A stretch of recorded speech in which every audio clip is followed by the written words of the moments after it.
Good evening, everyone. My speech, Atoning for Chocolate. So, before I began my current career in fitness and nutrition, I, like many people who earn a living, worked in an office.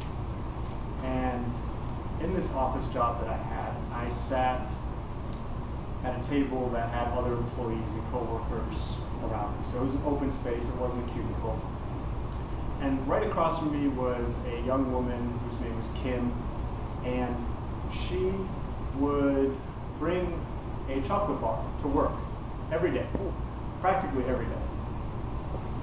And she would torture herself with this chocolate bar every day. So she would let herself have a certain amount, but beyond that, and I don't know how much she allowed herself, but beyond that, it was a push and pull of should I have more? Should I have another piece? And if she decided she was going to have a piece beyond her allotted quota, she would tell herself, I have to run another mile on the treadmill tonight, or 2 more miles on the treadmill. And so I would often hear her every day struggling, holding this piece of chocolate in front of her, this extra piece of chocolate that she knew she shouldn't have, asking herself, should I have this? Am I willing to run an extra mile tonight? She would torture herself every day with this question. And I think it reflects an attitude that's common in our culture, in America, about food and exercise. The problem is that healthy eating and physical activity are really seen as purgatories for sloth, for the sins of sloth and gluttony. In her case, she would probably think of it as being gluttonous, and being inactive being sloth. And the problem with this attitude is that it's twofold.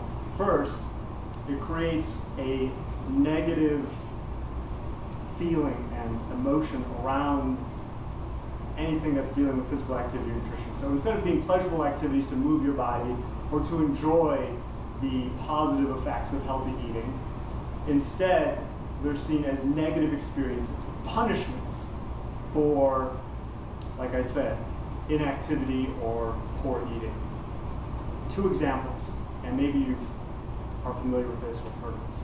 So in the nutrition side, there is a common style of eating that's become popular. It's called a cleansed diet. Maybe you've heard of this. Anyone heard of that phrase, a cleansed diet? Yeah.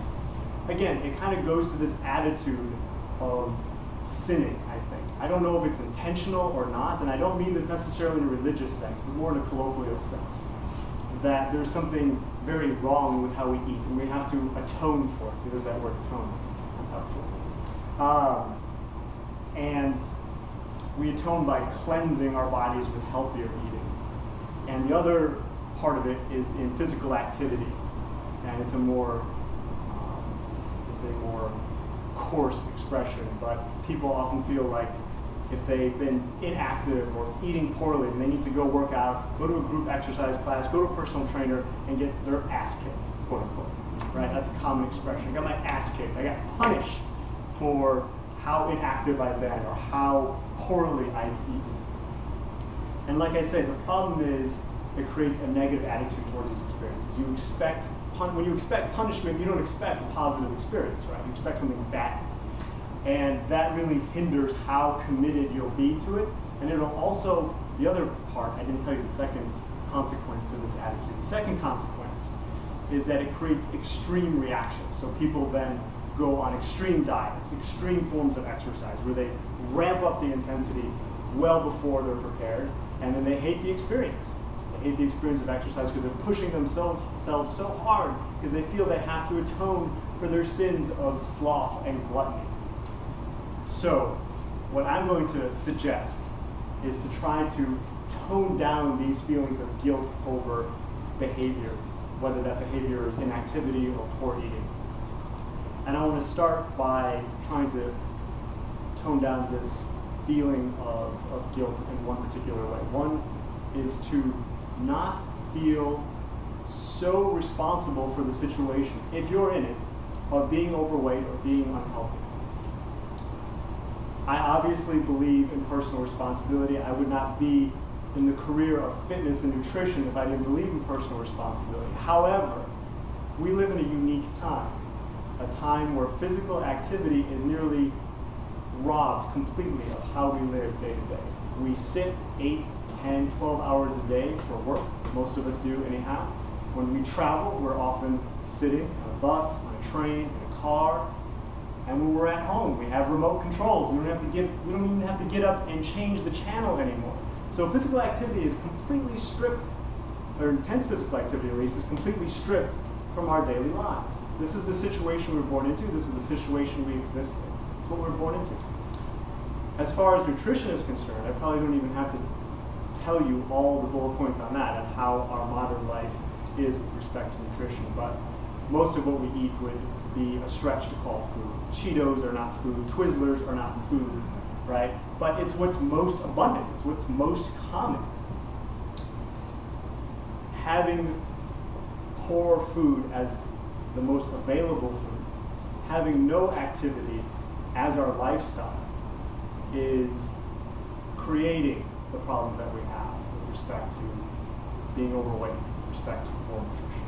Now, it's obviously up to us to solve it on an individual level, but I hope realizing this takes down some of the guilt that you might have over why this even exists in the first place. And if you take down some of the guilt, then hopefully your reaction to how to solve it won't be so extreme as most people usually do. Most people are extreme in their reaction. Once they get themselves set to work out or to eat better, it's usually extreme. It's usually working out 5 days a week. I haven't worked out for a year, but now I'm going to work out 5 days a week. I've been eating poorly all my life, and now I'm going to change completely how I eat every single day. Every single meal needs to be better. And it's too extreme. And I believe that part of the reason it's so extreme is because we feel so guilty over how we've been eating and our lack of physical activity. So take down that level of guilt by realizing you didn't create the situation. If your guilt is reduced, hopefully your reaction to how to solve it will be more reasonable. Take gradual steps in how you eat, or how you improve eating, one step at a time, one healthy eating habit at a time.